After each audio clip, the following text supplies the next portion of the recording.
dedim, bir daha deyirəm.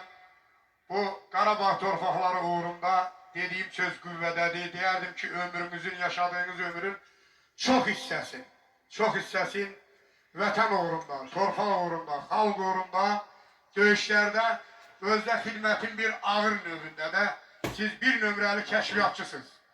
O xidmətiniz həmişə kəşfiyyatda olub. Sizi bu qələbələr münasibəti ilə də təbrik edirəm.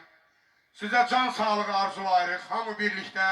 O cümlədən Poladın adından, öz adımızdan dərin təşəkkürümüzü bildiririk ki, bugünkü günü vaxtınızdan vaxt ayırıb, bu sevincə qoşulmaq üçün, bu gəncləri təbrik etmək üçün gəlmişsiniz. Gələn ayaqlarınız var olsun. Buyurun.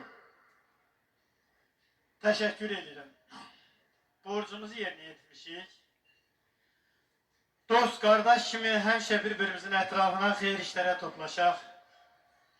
Bir qardaş kimi, balalara bir əmi kimi, dayı kimi göz aydınlığı veririk. Deyək ki, Allah xoşbəxt eləsin. Gözəl Qarabağlı balalarına Allah gözəl günlər, xoşbəxt günlər qismət eləsin. Həmçinin deyək ki, dədə-baba yurdunda uzun ömür, can sağlığı arzulamaqla bərabər nəvəli, nəticəli, kötücəli ailələrdən olsunlar. Allah xoşbəxt eləsin.